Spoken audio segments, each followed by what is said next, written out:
नमस्कार, पक्ष विपक्ष में आपका स्वागत है। मैं हूं आपके साथ रविंद्र सिंह। दिल्ली शराब घोटाले में प्रवर्तन निदेशालय ने कारोबारी समीर महेंद्रू को गिरफ्तार कर लिया। इंडो स्प्रिट कंपनी के मालिक समीर महेंद्रू पर दिल्ली के उप मुख्यमंत्री मनीष सिसोदिया के करीबी दिनेश अरोड़ा की राधा इंडस्ट्री को 1 करोड़ रुपए ट्रांसफर करने का आरोप है। इससे पहले आम आदमी पार्टी के कम्युनिकेशन इंचार्ज विजय नायर को भी सीबीआई ने हिरासत में लिया। एक इवेंट कंपनी के सीईओ रहे नायर को भी शराब घोटाले के मामले में गिरफ्तार किया गया है।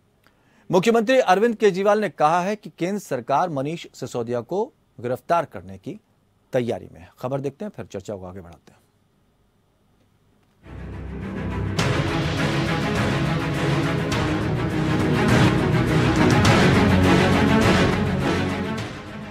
दिल्ली शराब घोटाले को लेकर लगातार केंद्रीय एजेंसियों की कार्रवाई जारी है। एनफोर्समेंट डायरेक्टरेट ने इंडो स्प्रिट नाम की शराब डिस्ट्रीब्यूशन कंपनी के मालिक समीर महेंद्रू को गिरफ्तार कर लिया। शराब घोटाले के मामले में ये दूसरी गिरफ्तारी है। इससे पहले आम आदमी पार्टी के कम्युनिकेशन डिपार्टमेंट के प्रभारी विनय नायर को सीबीआई गिरफ्तार कर चुकी है। नायर एक event company only much louder के को फाउंडर हैं। इन दो गिरफ्तारियों को लेकर आम आदमी पार्टी, बीजेपी और मोदी सरकार पर हमलावर हो गई है। जहां मुख्यमंत्री अरविंद केजरीवाल ने ट्वीट कर उप मुख्यमंत्री मनीष सिसोदिया की गिरफ्तारी का आदेश जताया है।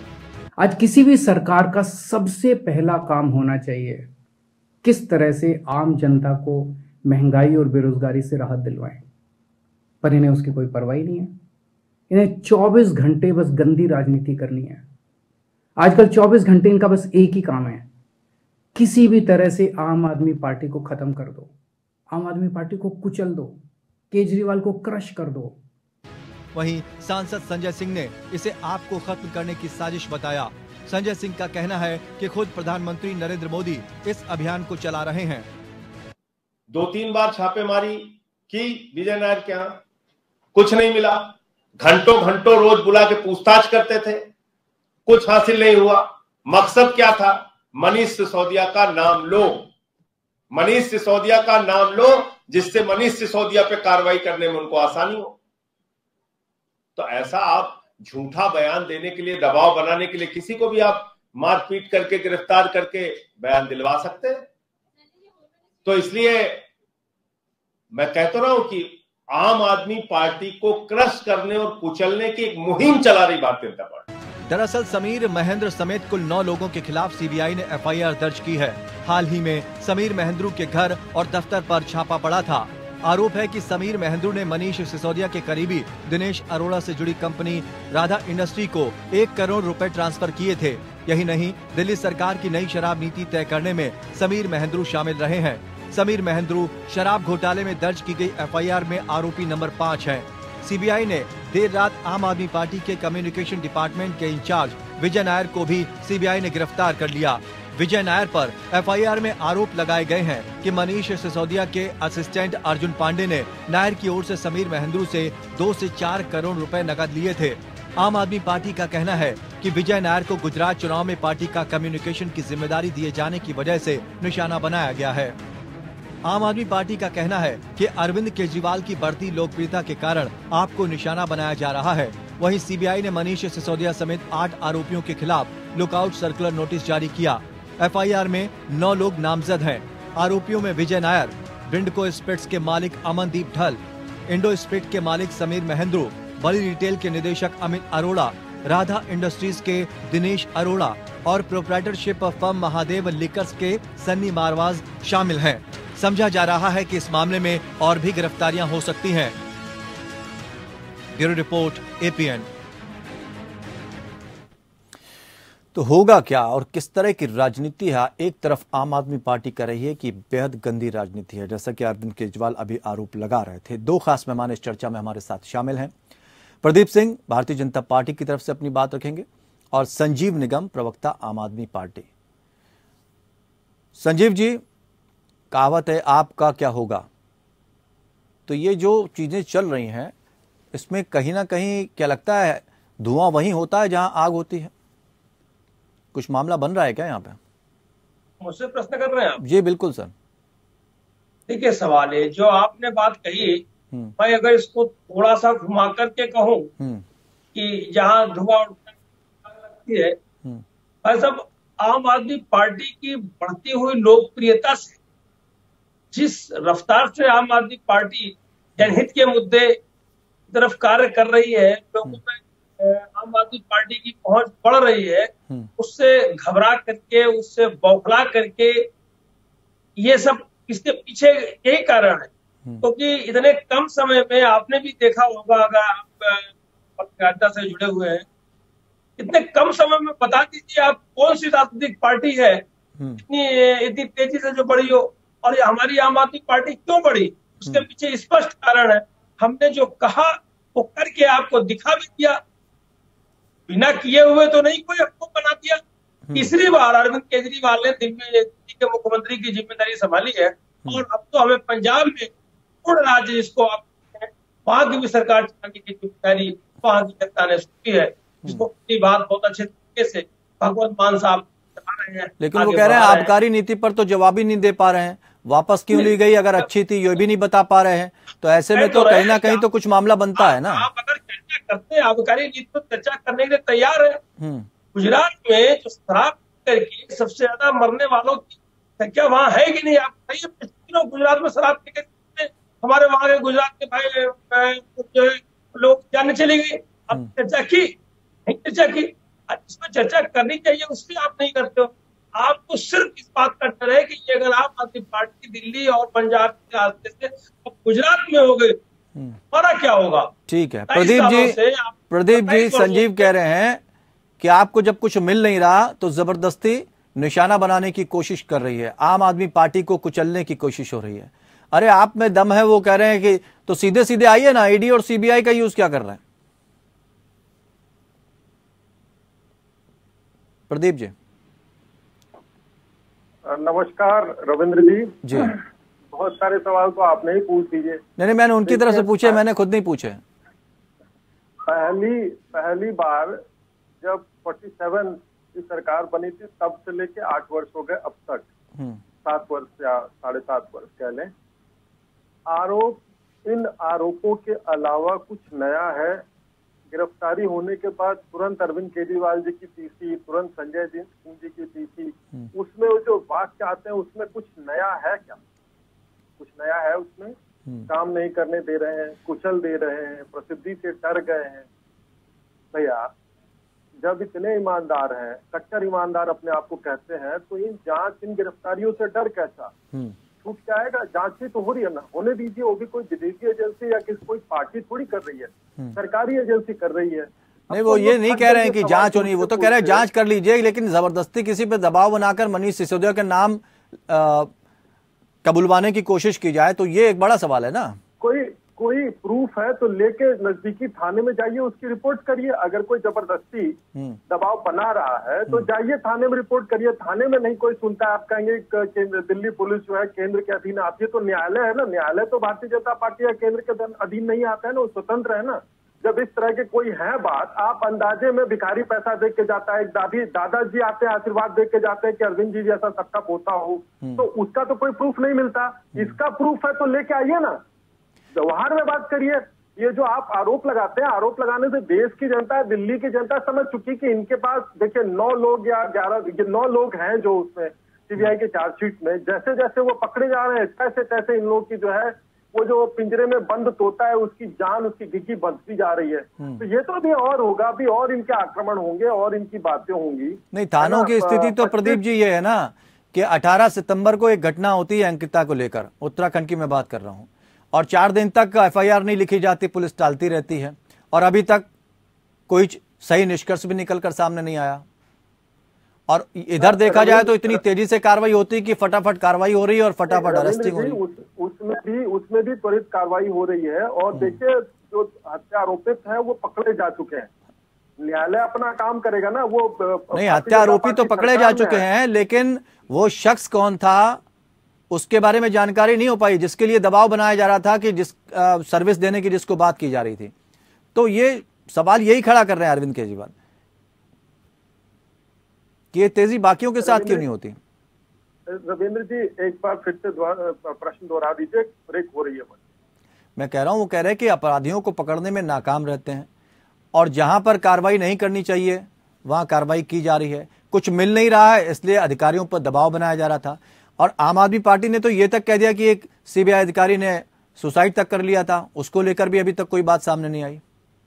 नहीं रविंद्र जी, देखिए अगर ये आप उनकी तरफ से सवाल पूछ रहे हैं तो बात समझ में आ रही है। सीबीआई अधिकारी के परिवार ने भी आके जवाब दिया, उन्होंने भी किया। ये बातें भूल जाते हैं। एक्चुअली क्या है कि नौटंकी वाली पार्टी है और नए नित्य नए तरीके खोजती रहती है। सिवाय आरोपों के इनके पास कुछ है ना, है कुछ तो बताएं। आरोप लगाते रहते हैं। भाई सीबीआई एक स्वतंत्र एजेंसी है, उनके प्रवक्ता है। आप ये उनसे भी बोलिए कि आप भी आके पीसी करिए, कभी डायरेक्टली बोलिए ना सीबीआई को, आके सीबीआई अपना जवाब देगी। क्या उनकी गति तेज है या धीमी है? संजीव निगम जी, कोई शक है अगर आपको तो आप कोर्ट जा सकते हैं, थाने जा सकते हैं, सबूत है तो उसको पेश करिए। इस तरह से आरोप लगाने से क्या फायदा? केजरीवाल क्योंकि दिल्ली के मुख्यमंत्री हैं, आम आदमी पार्टी के मुखिया हैं, उन्होंने बिल्कुल हमेशा कहा है, हमारे हर विधायक से कहा है, हमारे हर कार्यकर्ता से कहा है कि जेल जाने को तैयार रहिए। हम जेल जाने को तैयार अरे है। तो जेल जाने को क्यों तैयार हुई ना? अगर साफ है तो कोर्ट में मामला लेकर जाइए ना। आपकी बात बात सुनिए, आप एक मिनट बात सुनिए। हाँ, गोवा में स्मृति ईरानी की बेटी के मामले को पकड़ा गया। स्मृति ईरानी ने पहले तो दूसरों के खिलाफ बहुत चिल्लाती, क्या बोला, कुछ नहीं बोला, जुबान चुप हो गई।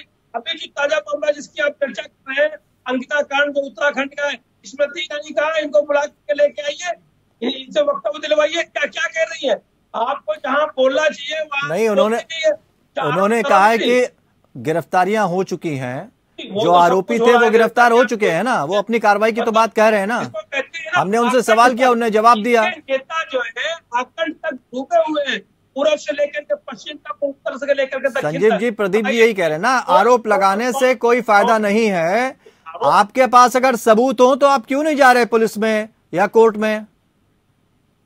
जहां हम गए, सीबीआई के पास गए कि नहीं गए? हाँ। आपको अगर याद होगा इसी मामले पर, और जो हमारे दिल्ली के सारे विधायक सांसद महोदय संजय सिंह जी सीबीआई के पास गए, इस मामले की जांच होनी चाहिए।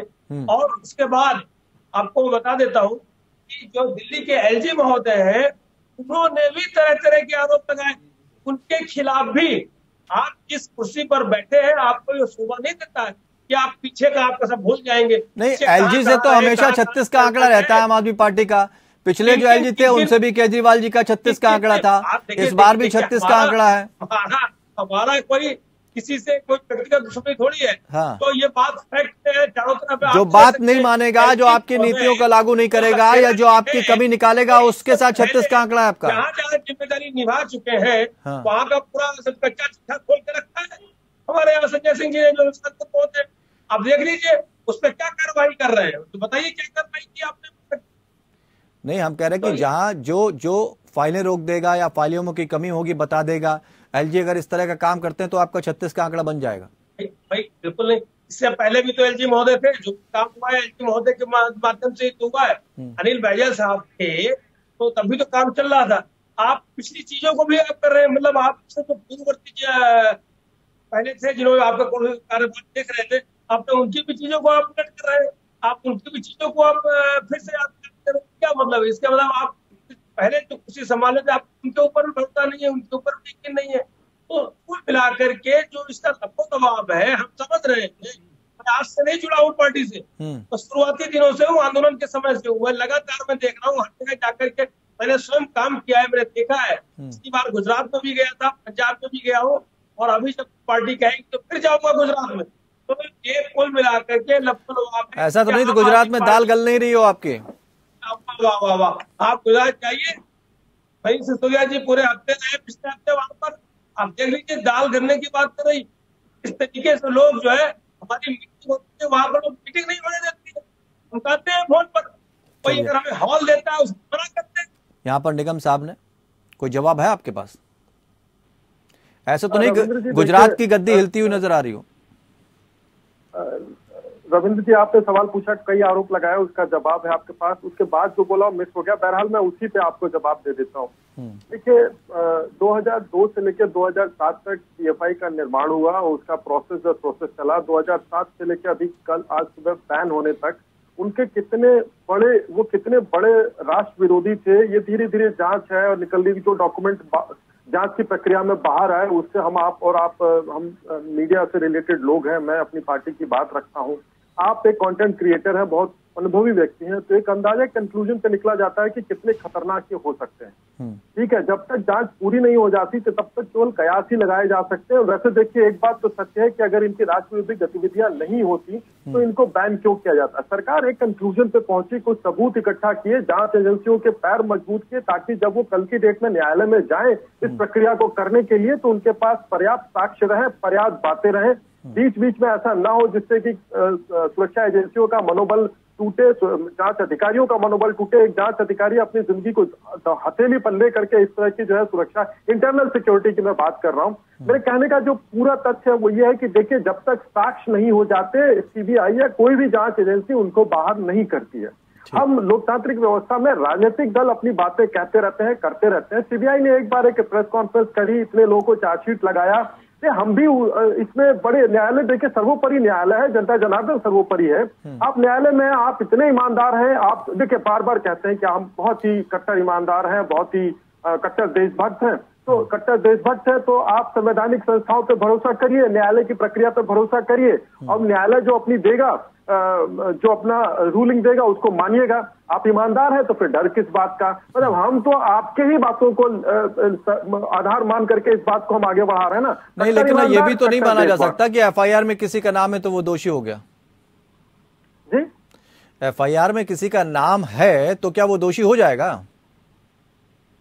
नहीं, जब तक न्यायालय उसको नहीं करता तब तक वो दोषी क्या होता है। मुलजिम और मुजरिम दो शब्द होते हैं। अब न्यायालय प्रक्रिया चल रही है, जब तक कि जस्टिस मतलब हो नहीं जाता तब तक क्या है, आरोपी तो कहा जा सकता है ना, उसको सजा याफ्ता तो नहीं कह सकते, लेकिन आरोपी तो बनाया जा सकता है ना, आरोपी तो कहा जा सकता है ना।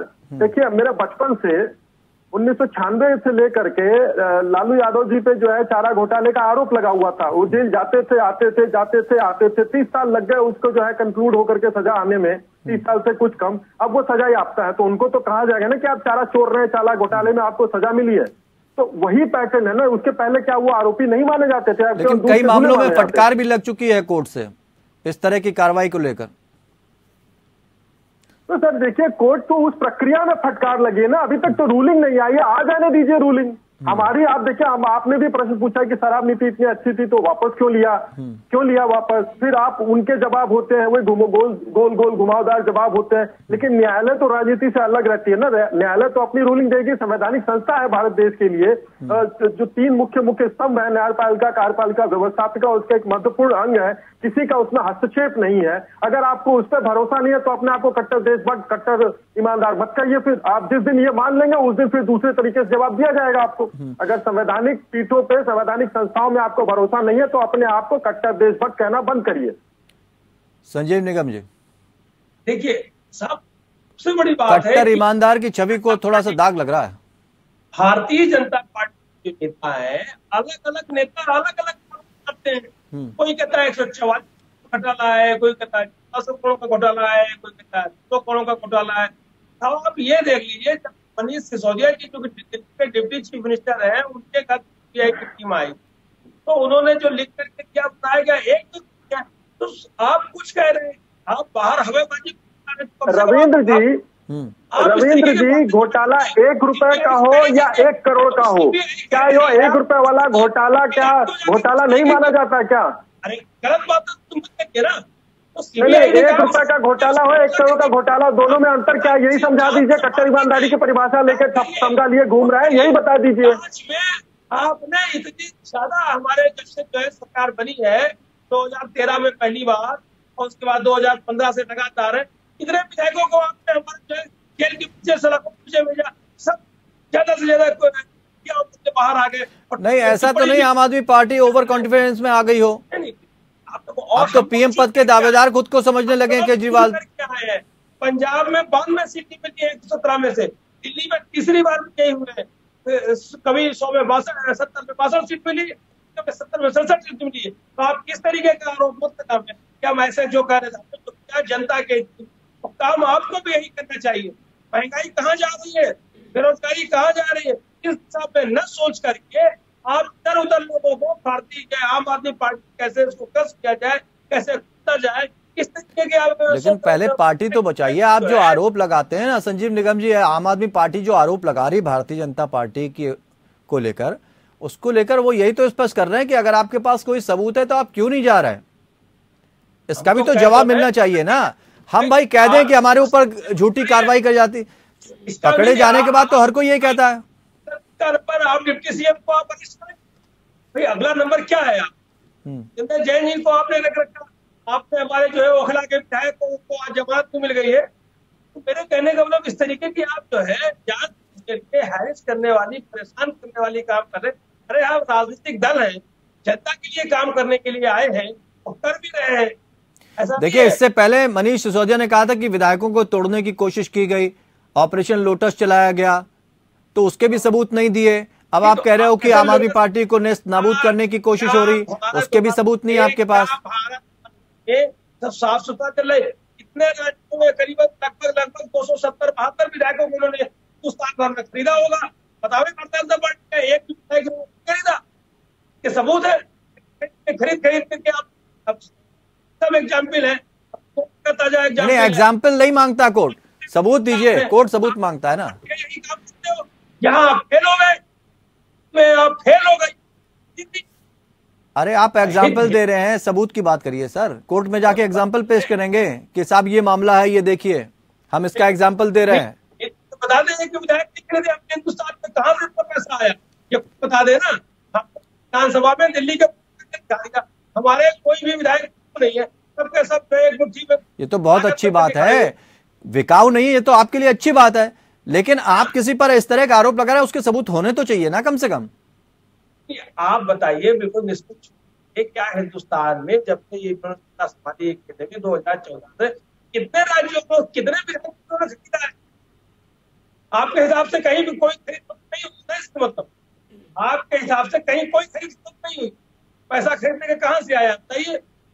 वो जो महाराष्ट्र प्रदीप जी जवाब दीजिए। पार्टी में ले गए, वहां पर बैठे हुए हैं, कौन खर्चा कर, कहां से पैसा आ रहा है बताइए? रविंद्र जी, इनके सवाल को एक लाइन में अगर कह दें, क्योंकि आदरणीय निगम जी बहुत लंबा बोल गए बीच में। ये मैं रिक्वेस्ट करूंगा अक्सर हम लोग अगर दूसरा सॉफ्टवेयर यूज करें, क्योंकि यहाँ 2 पैरेलल लाइन होती हैं। बहुत अच्छी तकनीक आ गई है, इसी से एक ही से काम चल जाएगा, सस्ता पड़ेगा और हमारा कम्युनिकेशन आबाद गति से चल जाएगा। मैं IT सेल का कार्यकर्ता ठीक है, सुझाव मान्य आपका, आगे बताइए। सहयोग करूंगा जी। एक बार आप इनका सहयोग के बाद तो फिर आप आरोप लगाने शुरू कर देंगे हमारे ऊपर।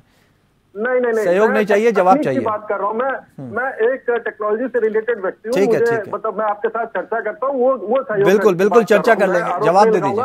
मैं एक बार आप संजीव भाई का सवाल एक बार दोहरा दीजिए मुझे। वो कह रहे हैं अभी तक क्या कर पाए आप? विधायकों की खरीद फरोख्त क्यों कर रहे हैं? अच्छे सबूत है, अच्छी बात, सबूत है खरीद। उन्होंने कि आप बिल्कुल दोनों बातें कह रहे हैं। वो कह रहे हैं कि अगर आपने अभी तक कार्रवाई की उसमें कर क्या पाए, क्या मिला आपको, ये बता दीजिए। आवाज आई आप तक प्रदीप जी? अभी आ रही है, बीच में कट गई सर। हाँ, वो कह रहे हैं कि कार्रवाई में अब तक क्या मिला वो सामने ले आइए ना। अरे कार्रवाई अब तक क्या मिला, वो जो कार्रवाई एजेंसी कर रही है वो बताएगी ना। हम तो सरकार में, हम एजेंसी इंडिपेंडेंट है, आप उससे जाके पूछिए। और दूसरी बात, न्यायालय की जो प्रक्रिया चल रही है, जब चार्जशीट पड़ जाएगी, पूरी प्रक्रिया खत्म हो जाएगी तो उत्तर मिल जाएगा। ठीक है निगम जी, अगला कदम क्या होगा आम आदमी पार्टी का, जल्दी से बताइए। हम तो जिस तरीके से काम कर रहे हैं, हमें कोई डर नहीं है। ठीक है, कोई गलत काम नहीं कदम क्या होगा अगला, जल्दी से बताइए। चोट पर हम गुजरात में जा रहे हैं और गुजरात में आपको बताएंगे जो पिछले 27 सालों से गुजरात की जनता के साथ अगर आपको लग रहा है तो बेशक आपको जाना चाहिए, क्योंकि चुनाव तो स्वतंत्र प्रक्रिया है और जनता ये तय करेगी कि किसको लाना है किसको नहीं लाना है। क्योंकि जनता के दिमाग में अगर एक बात बैठ गई, चाहे वो आम आदमी पार्टी अपनी बात रख रही हो उसकी बात हो, चाहे भारतीय जनता पार्टी अपनी बात रख रही हो उसकी बात हो, जनता के दिमाग में जो सही बैठ गया, उसको समझ में आ गया, फिर वो उस हिसाब से अपना एक एक वोट देती है और उसी के हिसाब से सत्ता की भागीदारी तय होती है। बहुत बहुत शुक्रिया आप दोनों मेहमानों का हमारे साथ इस चर्चा में शामिल होने के लिए। लेकिन फिलहाल यहां पर द्वंद्व जारी है। इतना ही, नमस्कार।